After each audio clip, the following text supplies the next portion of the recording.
Praise the lord. చేరువచ్చిన మీకు అందరికీ ప్రభువైన యేసుక్రీస్తు శుభాలు తెలియజేయుచున్నాను. ఈ దినము కొరకు ఏర్పాటు చేయబడిన లేఖన భాగము అపోస్తుల కార్యములు 16వ అధ్యాయము 6వ వచనం. ఆసియాలో వాక్యము చెప్పకూడదని పరిశుద్ధాత్మ వారిని ఆటంకపరిచినందున వారు ఫ్రుగియ గలితియ ప్రదేశముల ద్వారా వెళ్ళిరి. మూసియా దగ్గరకు వచ్చి బితునియాకు వెళ్ళుటకు యత్నము చేసిరి గాని. Praise the lord. దేవునికి స్తోత్రం. హల్లెలూయా, హల్లెలూయా, హల్లెలూయా, స్తోత్రం. క్రీస్తునందున్న ప్రియ సహోదరి సహోదరులారా, మీ అందరికీ ప్రత్యేకమైన వందనాలు తెలియజేస్తున్నాను. శాంతి టీవీలో ప్రసారం అవుతున్నటువంటి ఆయన హెచ్చవలసి ఉన్నది, హీ మస్ట్ ఇంక్రీజ్ అనేటువంటి అనుదిన ఆత్మీయ ఆత్మీయ వాక్యాల వ్యాఖ్యాన కార్యక్రమానికి, అపోస్తుల కార్యములు వ్యాఖ్యాన కార్యక్రమానికి మిమ్మల్ని మీ కుటుంబ సభ్యుల్ని ప్రేమపూర్వకంగా ఆహ్వానిస్తున్నాం. దేవుని స్తోత్రం. Hallelujah. We welcome you to watch this he must increase daily spiritual programme being telecasted in Shanti TV local Christian channel. దేవుని స్తోత్రం. హల్లెలూయా. దేవుని వాక్యం ద్వారా మనం ఆశీర్వదించబడతాం. దేవుని వాక్యము మనకు అవసరమైంది. దేవుని వాక్యము ఆహారము లాంటిది. దేవుని వాక్యానికి వేరువేరు పోలికలు చెప్పబడ్డాయి. దేవుని వాక్యం అద్దము లాంటిది. దేవుని వాక్యము నీరు లాంటిది. దేవుని వాక్యము అగ్ని లాంటిది. దేవుని వాక్యము బండను పగలగొట్టేటువంటి సుత్తి లాంటిది. దేవుని వాక్యము అని ఇలా వేరువేరు వాక్యాలు లేకపోతే వేరువేరు పోలికలు చెప్పబడ్డాయి. దేవుని వాక్యము తేనె లాంటిది. మన ఆత్మీయ జిహ్వకు, మన ఆంతర్య జిహ్వకు అది ఎంతో రుచికరమైన మధురమైనటువంటిది. కానీ దేవుని వాక్యము అద్భుతం. God's word is wonderful. దేవుని వాక్యము మన సౌందర్యాన్ని పెంచేటువంటి తైలం లాంటిది. దేవుని వాక్యం పాల లాంటిది.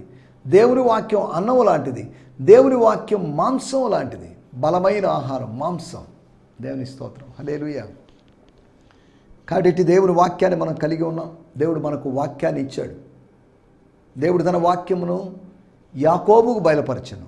ఏ జనమునకు ఇలాగూ ఆయన చేయలేదు. స్తోత్రం. హల్లెలూయా. కాబట్టి దేవుడు వాక్యాన్ని మనకు బయలుపరిచాడు. యాకోబుకే బదా బయలుపరిచింది. యాకోబు కంటే ఆదికాండం 32వ అధ్యాయంలో పద్దనారాము నుంచి తిరిగి వస్తున్నప్పుడు బయలుపరిచాడని కాదు దాని అర్థం. యాకోబుకు బయలుపరిచాడంటే ఇశ్రాయేలుకి, యాకోబు జనాంగానికి. 147వ కీర్తనలో ఆ మాట చెప్పే సమయానికి యాకోబు లేడు.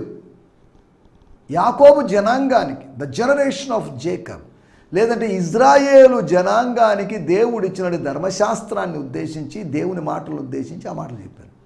మోషే ద్వారా లేదా దేవదూతల ద్వారా అనుగ్రహించబడిన ధర్మశాస్త్రము అని చెప్పబడినది అది వాక్యం. ఆ వాక్యము జనరేషన్స్గా క్రీస్తు పూర్వం 1500 2000 సంవత్సరాల క్రితము అందుబాటులో ఉన్న వాక్యం అప్పటి నుంచి అదే కంటిన్యూ అవుతూ కొనసాగుతూ ఇంచుమించు 4-5 వేల సంవత్సరాలు అయినప్పటికీ కూడా వాక్యం మనకు అందుబాటులో ఉంది. The word is available to us. The logos is available to us. Logos or rhema is available to us. దేవుని స్తోత్రం. లోగోస్ అయినా రేమా అయినా ఒకటే. అది దేవుని వాక్యాన్ని ఉద్దేశించబడింది అనే సంగతిని మనం మర్చిపోకూడదు. దేవుని స్తోత్రం. హల్లెలూయా. ఈ సమయంలో మనము దేవుని మాటలను ఆలోచిద్దాం. రండి, మిమ్మల్ని ఆహ్వానిస్తున్నాం. మీరు అతిథులు, మీరు ఇంపార్టెంట్ పర్సన్స్. శ్రోతలు ఇంపార్టెంట్, వీక్షకులు ఇంపార్టెంట్ పర్సన్స్. పాఠక దేవుళ్ళు, కస్టమర్ దేవుళ్ళు అని రకరకాల మాటలు మనం చూస్తున్నాం. అలాగే వీక్షక దేవుళ్ళు అని నేను అనలేదు. వీక్షక భక్తులైనటు వారికి, వీక్షక విశ్వాసులైనటు మీ అందరికీ ప్రత్యేకమైన స్వాగతం పలుకుతున్నాను. ఈ సమయంలో మనం దేవుని మాటలు ఆలోచిద్దాం. నిన్న మనం ఆటంకపరచడం అంటే ఏంటి, what does it mean by preventing or hindering of the holy spirit. ఆగిపోయేటట్టు చేయడం ఏందండి? పరిశుద్ధాత్ముడు ఆత్మ పని కాదు కదా, అది అపవాది పని అయి ఉంటుంది అని మనం అనుకోవడానికి వీల్లేదు. పరిశుద్ధాత్ముడు ఆటంకపరిచాడు. పరిశుద్ధాత్ముడు ఆటంకపరచడం మంచిదే. అక్కడక్కడ రోడ్ల మీద స్పీడ్ బ్రేకర్లు వేసి ఉంటారు. ఈ కుర్రకారు యమ వేగంగా వెళ్తుంటారు. 80s 90s ఇలా వెళ్తూ ఉంటారు. వాళ్ళని కొద్దిగా కంట్రోల్ చేయడానికి ఈ స్పీడ్ బ్రేకర్స్ ఉన్నాయి. ఈ కంట్రోల్గా వెళ్ళకపోతే అది ఏదైనా ప్రమాదానికి గురితీస్తుంది. విచ్చలవిడిగా వాహనం తోలడం, యెహూ అనేటువంటి వ్యక్తి తోలినట్టుగా వెర్రి తోలుతున్నటువంటి యువత. తల్లిదండ్రులు కష్టపడి ఏదో సంపాదించి న్యాయంగానో అక్రమంగానో ఏదో సంపాదించి బైకులు కొనిస్తే కాస్ట్లీ బైకుల్లో ప్రజలు వెళ్ళిపోయి వాళ్ళు ప్రమాదాలకి గురవుతున్నారు. బైకుల సంగతే కాదు, కార్ల సంగతి కూడా నేను చెప్తున్నాను.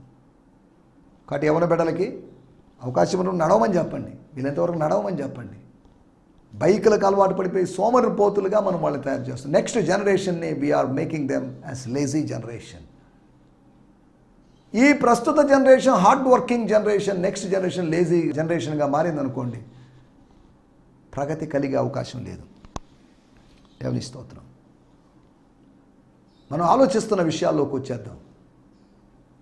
నిన్న ఎలా ఆటంకపరచబడ్డారు, ఆటంకపరచడం వెనుకాలన్నట్టు అర్థాలు ఏంటి, పరిశుద్ధాత్ముడు ఎందుకు ఆటంకపరిచాడు?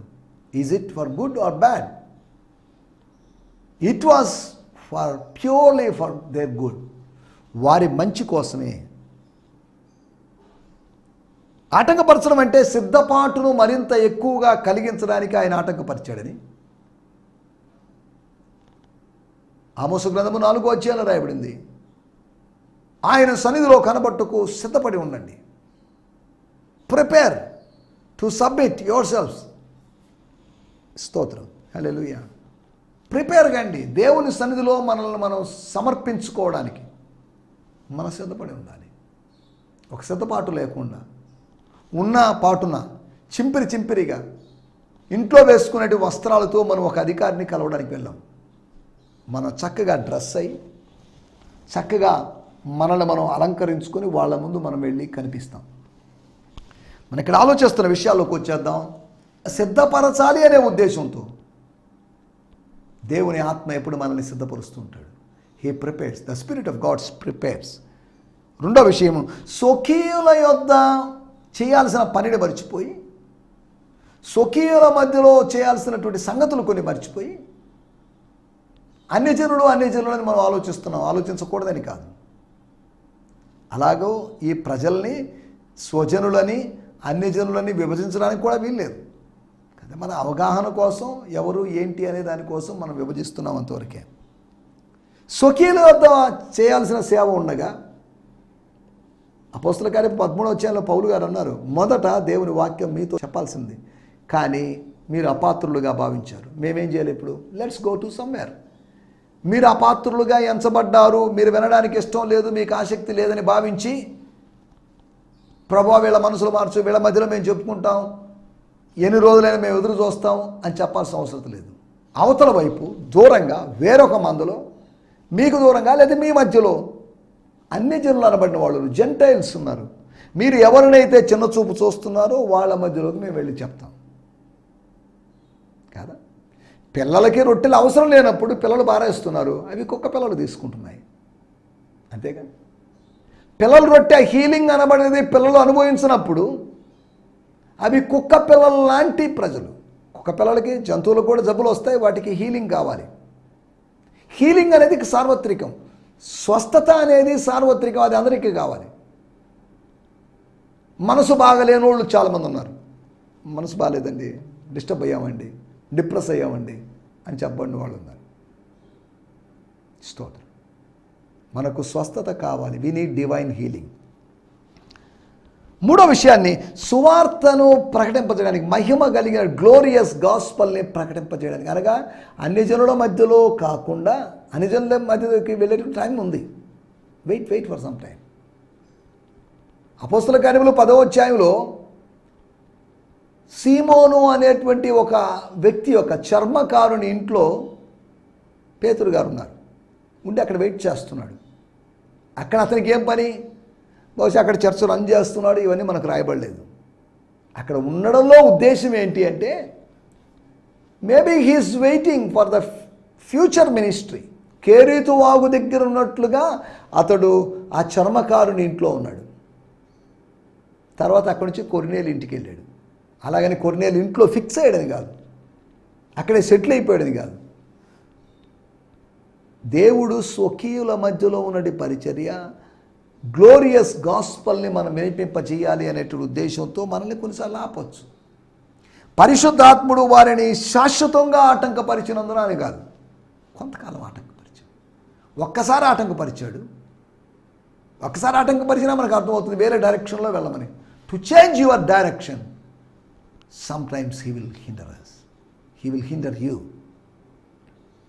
4వ విషయం, మనం ఆలోచిస్తున్న విషయం, సొంత ఆలోచనలు కట్టిపెట్టి సొంత ఆలోచనలకు స్వస్తి పలికి స్వర్గపు ఆలోచనల ప్రకారం సాగడానికి. మినిస్ట్రీ నాది కాదు, సంఘము నాది కాదు. చాలామంది అంటారు నా సంఘం నా మినిస్ట్రీ కాదు. మినిస్ట్రీ ఎవరిది కాదు, పరిచర్య ఎవరిది కాదు, సంఘం ఎవరిది కాదు. అదేంటండి? నేను పని చేసినంత మాత్రాన నా సంఘం అయిపోతుందా? నేను పని చేసినంత మాత్రాన నా పరిచర్య అయిపోతుందా? పరిచర్య ప్రభువుది, ద్రాక్ష తోట ప్రభువుది. ఆ తోటలో నేను పనివాడినే, మీరు పనివాళ్లే. పనివాళ్ళు ఉన్నారు. ఈ పనివాళ్ళు చేసిన పనితనాన్ని అనుభవించేవాళ్ళు ఉన్నారు. విశ్వాసులు అటువంటి వాళ్ళు కావచ్చు. సేవకుని యొక్క పనితనాన్ని ప్రసంగంలోనో ప్రార్థనలోనో అనుభవించడానికి, ఆత్మ సంబంధంగా అనుభవించడానికి ఉండేవాళ్ళు విశ్వాసం. స్తోత్రం.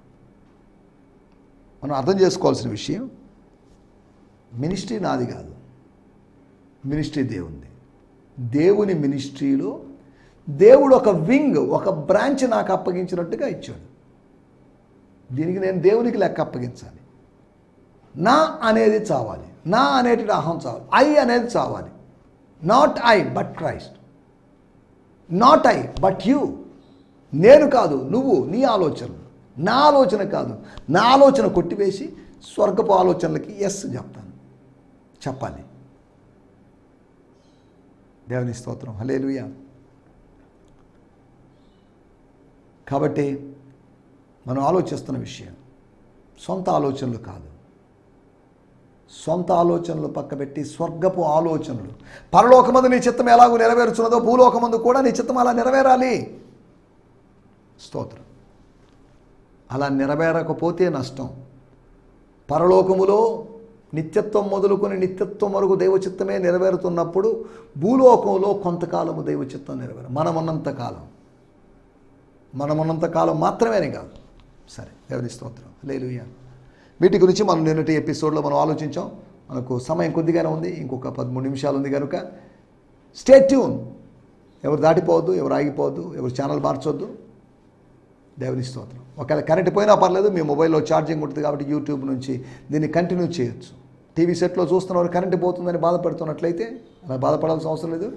ఎలాగో మొబైల్స్లో ఉదయం లేచిన దగ్గర ఛార్జింగ్ పెట్టుకొని ఉంటారు కాబట్టి మొబైల్స్లోంచి యూట్యూబ్లోంచి మీరు దీన్ని కంటిన్యూ అయిపోవచ్చు. సరే, దేవుని స్తోత్రం. మన ధ్యానం నిమిత్తమై అపోస్తుల కార్యములు 16వ అధ్యాయము 6వ వచనం. ఆసియాలో వాక్యం చెప్పకూడదని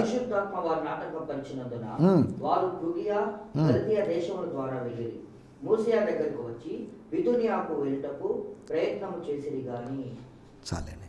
ఆసియాలో ఇంతకుముందు చెప్పినట్లుగా, లేకపోతే దెర్బే లుస్త్రాలో చెప్పినట్లుగా, ఈకోనియాలో చెప్పినట్లుగా చెప్పకూడదు.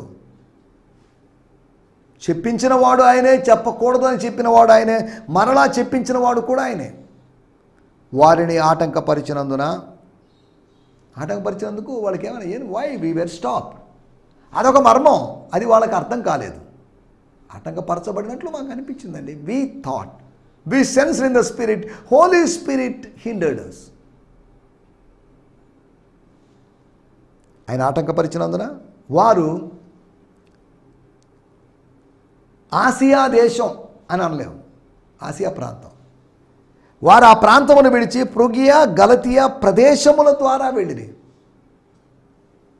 ఏ విధంగా దెర్బే లుస్త్రాలో మీదుగా వెళ్ళారో అలాగే ఫ్రుగియా అండ్ గలేషియన్ రీజియన్స్ మీదుగా వెళ్ళారు. మూసియా దగ్గరికి వచ్చారు. మైసియా అని చెప్పబడిన ఈ స్థలం దగ్గరికి వచ్చి అక్కడ కొద్ది వర్క్ చేసి ఉంటారు, అది రాయబడలేదు అక్కడ. ఆ వర్క్ చేసిన తర్వాత ఒక అనుకున్నారు, మూసియాలో దేవుని వాక్యము బోధించబడింది, లెట్స్ గో టు బితూనియా అని భావించారు. అక్కడికి రాయబడిన మాట, తర్వాత మాట, యేసు యొక్క ఆత్మ వారిని వెళ్ళనివ్వలేదు. అంతటా వారు మూసియాను దాటిపోయి త్రోయకు వచ్చింది. బితూనియా కాదు, మూసియాలో నుంచి, మైసియాలో నుంచి వాళ్ళు త్రోయకు వెళ్ళిపోయారు. దేవుని చిత్తాన్ని కాదనుకొని తర్షీషుకు వెళ్ళాలనుకున్నాడు. జొప్పా నుంచి, యొప్పే నుంచి తర్షీషుకు వెళ్ళాలనుకున్నాడు. No, Tarshish is not in my plan. నా మనసులో ఉన్న plan Nineveh. Go to Nineveh. Nineveh అయిపోయిన తర్వాత తర్షీషు ఆలోచిద్దామా లేదా, లేకపోతే దాని గురించి మళ్ళీ ఆలోచిద్దామని దేవుడు చెప్పినట్టుగా లేదు. నీకు నేను ఇచ్చినట్టు assignment, your assignment is for Nineveh. అష్షూరు సామ్రాజ్యం నిర్మాణమైనటువంటి నిమ్రోద్ యొక్క జ్ఞాపకాలతో కూడుకున్నటువంటి ఆ నగరం, ఆ ప్రాచీన నగరాన్ని యు షుడ్ రీచ్. నీ పితరుడైనటువంటి అబ్రహాము తిరిగిన నగరం అది. స్తోత్రం. అది నిజం నగరమే. అబ్రహాము అష్షూరుకి వెళ్ళినట్టు మనకు ఆధారం లేదు. కానీ ప్రజలు అష్షూరు చెరలోకి వెళ్ళారు. ప్రజలు అష్షూరు చెరలోంచి బయటపడ్డారు. ఈ సందర్భంలో, యోనా గ్రంథ సందర్భంలో వాళ్ళు చెరలోంచి బయటకు వచ్చారు, చెరలో వెళ్ళబోతున్నారు, మనకు తెలియదు కానీ ఖచ్చితంగా చెప్పలేం. కానీ మనం కొద్దిగా సెర్చ్ చేస్తే, మనం రెఫర్ చేసుకుంటే మనకు ఆధారం దొరుకుతుంది. నా పాయింట్ ఏంటి అంటే, అసిరియన్ క్యాపిటల్ అయినటువంటి నినివేకి వాళ్ళని పొమ్మంటే తర్షీషుకి వెళ్ళాలనుకున్నాడు. నినివే అనేది గాడ్స్ ప్లాన్, తర్షీషు అనేది మనిషి యొక్క, ప్రవక్త యొక్క ప్లాన్. ప్రవక్త ప్రణాళిక ఫలించకూడదు, ప్రభు యొక్క ప్రణాళిక మాత్రమే ఫలించాలి. సరే, దేవుని స్తోత్రం, హల్లెలూయా. ఆటంకాలు వచ్చాయి. మన టైటిల్ ఆటంకాలు. నిన్న మొన్న 3 ఎపిసోడ్లో కూడా 16వ అధ్యాయము 6వ వచనం నుంచే మనం ఆలోచిస్తున్నాం. అనగా మొన్న 16వ అధ్యాయం 6వ వచనం నుంచి 6 పాయింట్లు, దాన్ని ఆధారంగా చేసుకుని 6 పాయింట్లు, నిన్న 4 పాయింట్లు, ఈరోజు 4 పాయింట్లు. అనగా ఇంచుమించు ఈ వచనాన్ని ఆధారంగా చేసుకుని 14 పాయింట్లు మీకు చెప్పినట్టు అవుతుంది. దేవుని స్తోత్రం, హల్లెలూయా. పాయింట్లు ఎన్నైనా చెప్పొచ్చు. ఆ పాయింట్ని మనం రిసీవ్ చేసుకోవడం, ఆ పాయింట్ని అప్లై చేసుకోవడం అనేది ప్రాముఖ్యమైన విషయం. ఈ పాయింట్స్లో ప్రిన్సిపల్ ఉంటుంది. ఈ పాయింట్స్లోని ప్రిన్సిపల్ని బట్టి మనకు పవర్ దొరుకుతుంది. గాడ్స్ మెసేజ్ ఏదో ఉంది, ఆ మెసేజ్ మనం మర్చిపోకూడదు. అదొక కోడ్, డీకోడ్ చేసుకొని ఆ మెసేజ్ని మనం రిసీవ్ చేసుకోవాలి. దేవుని స్తోత్రం, హల్లెలూయా. మన టైటిల్ ఆటంకాలు. ఆటంకాలు లేవా? అభ్యంతరాలు లేవా? ఉన్నాయి. మత్తయి సువార్త 18వ అధ్యాయంలో రాయబడింది, అభ్యంతరాలు అనేవి ఉంటాయి. అభ్యంతరాలు లేక మానవు. కానీ ఎవరి వలన అభ్యంతరాలు కలిగాయో వానికి శ్రమ. అభ్యంతరాలకు కారణమైన వ్యక్తి అయితే శ్రమ పడతావు, హింస పడతావు, అవమానానికి గురవుతావు. ఒకవేళ నీ వలన అభ్యంతరం కలగలేదా, దేవునికి స్తోత్రం, అది ఆశీర్వాదమే. అభ్యంతరం ఆశీర్వాదకరం కాదు, కానీ అభ్యంతరంలో నుంచి నువ్వు ఆశీర్వాదంలోకి ప్రయాణం చేయొచ్చు. స్తోత్రం, హల్లెలూయా. ఆటంకాలు 4 విధాలుగా కలిగే అవకాశం ఉంది. వాటి గురించి మనం మాట్లాడుకోబోతున్నాం. మొట్టమొదటిది, ఆటంకము అనేది ఆత్మ ద్వారా జరిగింది. ఇప్పటికీ జరిగిందా అంటే, జరుగుతుందా అంటే జరుగుతూ ఉండొచ్చు. కొంతమందిని పరిశుద్ధాత్మ దేవుడు ప్రొహిబిట్ చేశాడు, అక్కడికి వెళ్ళొద్దు, వేరే చోటకి వెళ్ళండి అన్నట్టుగా. యేసు యొక్క ఆత్మ 7-8 వచనాల్లో వారిని వెళ్ళనివ్వలేదు. ఆత్మ ద్వారా ఆటంకాలు కలుగుతాయి. పరిశుద్ధాత్మ ద్వారా, దేవుని ఆత్మ ద్వారా ఆటంకాలు కలుగుతాయి. మన నాలెడ్జ్ పరిమితం, ఆయన నాలెడ్జ్ అనంతం. మన యొక్క జ్ఞానం పరిమితమైంది, కొద్దిగా ఆలోచించగలం. కానీ మన జ్ఞానానికి it's beyond our wisdom, our understanding, పరిశుద్ధాత్ముని యొక్క జ్ఞానం. అందుకని ఆయన చెప్పింది బెస్ట్ అయి ఉంటుంది, మనం చేసేది వర్స్ట్ అయి ఉంటుంది. దేవుని స్తోత్రం. ఆత్మ ద్వారా ఆటంకపరచబడ్డారు. ఆటంకపరచబడ్డారు అంటే వాళ్ళు ఏదో అపరాధంలో ఉన్నారు, వాళ్ళు ఏదో ఘోరమైన తప్పులు చేశారు, అతిక్రమం చేశారని వ్యాఖ్యానించడానికి వీల్లేదు. ఇది ఆయన మినిస్ట్రీ, ఇది హోలీ స్పిరిట్ యొక్క మినిస్ట్రీ. మన మినిస్ట్రీకి హెడ్ గాడ్, మన మినిస్ట్రీకి హెడ్ హోలీ స్పిరిట్, మన మినిస్ట్రీకి హెడ్ జీసస్ క్రైస్ట్. మనం కాదు హెడ్లో, మనం ఆర్గాన్స్ అంతవరకే, బాడీలో పార్ట్స్ అంతవరకే. He's the head. సంగమునకు శిరస్సు ఆయన ఉన్నాడు, పాస్టర్ కాదు శిరస్సు. సంగమునకు శిరస్సు ప్రభువే. దేవుని స్తోత్రం. మనమందరం ఎవరమైనా సరే, సేవ చేసేవాళ్ళైనా విశ్వాసులైనా కానీ వాళ్ళందరూ శరీరంలో అవయవాలనే సంగతిని మీకు గుర్తు చేస్తున్నాను. ఆటంకాలు ఒకటి ఆత్మ ద్వారా కలుగుతాయని, రెండవది 16వ అధ్యాయము 3వ వచనం. అతడు తనతో కూడా బయలుదేరి రావాలని పౌలు కోరి, అతని తండ్రి గ్రీసు దేశస్థుడని ఆ ప్రదేశంలోని యూదులందరికీ తెలియను కనుక వారిని బట్టి అతన్ని తీసుకొని సున్నతి చేశాను. సున్నతి చేసి వెంటనే వాళ్ళు బయలుదేరి వెళ్ళారని కాదు, ఆగారు. జరిగిన సున్నతిని బట్టి, సున్నతి వలన కలిగిన గాయాన్ని బట్టి. ఆ సున్నితమైనటువంటి ఆ గోప్యాంగ చర్మము తొలగింపు వలన కలిగినటువంటి గాయం మానాలి అంటే ఇట్ టేక్స్ సమ్ టైం. కాబట్టి ఆగారు. యెహోషువ గ్రంథము 5వ అధ్యాయం 8వ వచనంలో స్వాస్థ్యములోకి ప్రవేశపెట్టడానికి ముందు దేవుడు తన ప్రజల సున్నతి అనేదాన్ని కూడా ఇష్యూగా చేశాడు. వాళ్ళు సున్నతి పొందాల్సిందే. సున్నతి ఏముంది ప్రభా, స్వాస్థ్యంలో ప్రవేశపెడతాం అని యెహోషువ అనుకుంటే యెహోషువ పక్కదారి పట్టినట్టే. వాళ్ళు జనులందరూ సున్నతి పొంది ఆ సున్నతి వల్ల కలిగిన గాయం వల్ల బాధలో ఉంటే వాళ్ళు కొన్ని రోజులు ఆగారు. మరికొన్ని రోజులు డిలే అయింది. వాగ్దాన దేశాన్ని చేరుకోవడం, ఎంటర్ కావడం అనేది ఆ బార్డర్లో కూడా వాళ్ళకి హిండ్రన్స్. ఆచారాల ద్వారా కూడా మనకు హిండ్రన్సెస్, సంస్కారాల ద్వారా మనకు హిండ్రన్సెస్. ఈ సున్నతి సంస్కారము అనే మాట యోహాను సువార్తలో ఉంది. సంస్కారం, ఆచారం, ట్రెడిషన్, లేకపోతే ఆజ్ఞ, ఇంకేదైనా కావచ్చు. స్తోత్రం. ఇక్కడ గమనించండి,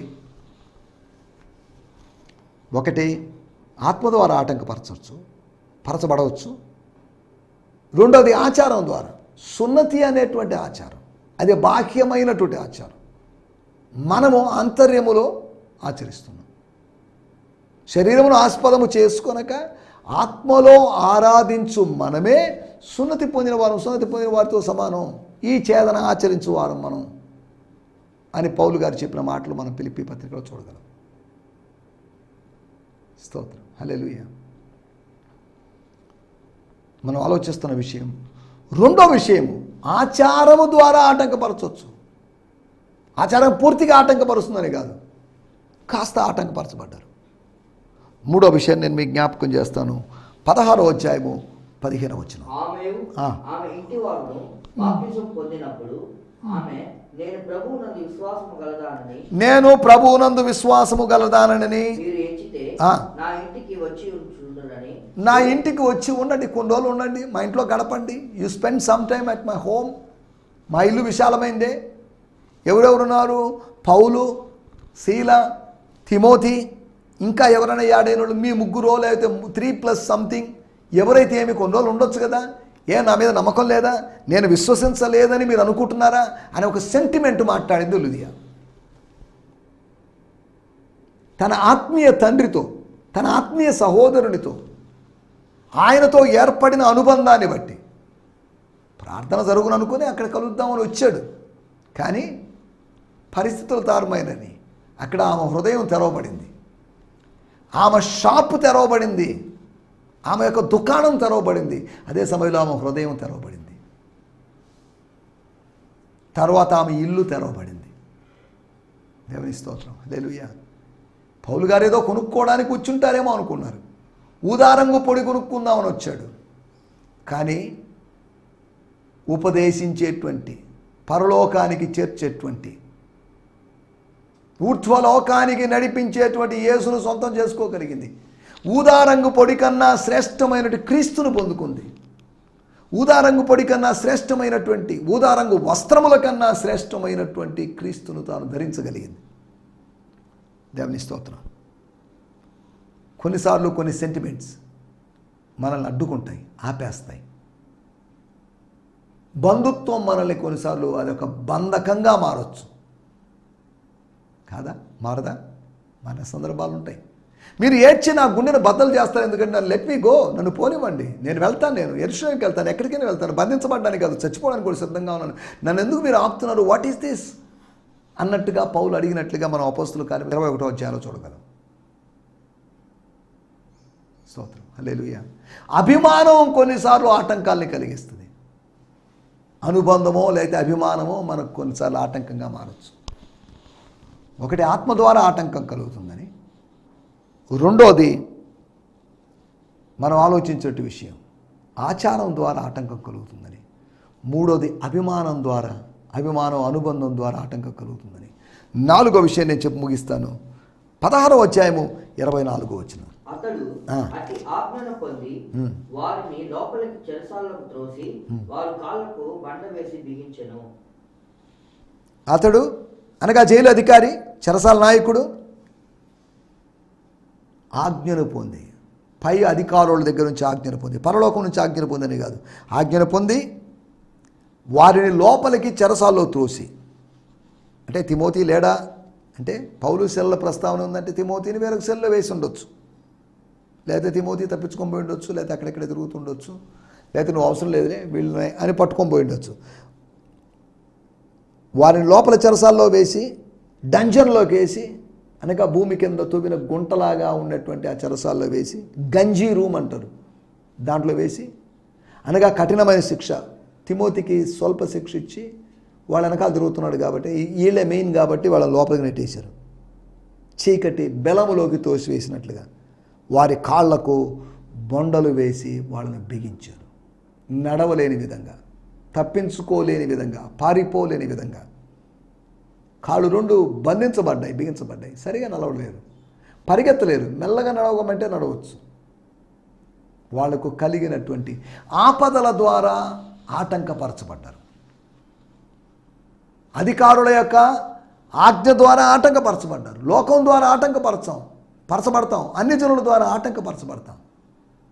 మనకెన్ని ఆటంకాలు కలిగినా ఆటంకాలన్నింటినీ అధిగమించి ఆటంకాలన్నింటిలో కూడా అద్భుతమైన విజయం సాధించి ముందుకు సాగడానికి ప్రభు మనకు సహాయం చేయనుగాక.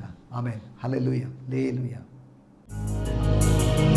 ఈ సందేశము మీకు ఆశీర్వాదకరంగా ఉందని నమ్ముచున్నాము. ప్రార్థనా అవసరతల కొరకు మమ్మల్ని సంప్రదించవలసిన మా చిరునామా గిద్యోన్ మిషన్ చర్చ్, 6వ వీధి, శాంతినగర్, నెల్లూరు 4, ఆంధ్రప్రదేశ్. పిన్ 524004. మా ఫోన్ నంబర్లు 7036443613 మరి ఒక నంబర్ 9392293010.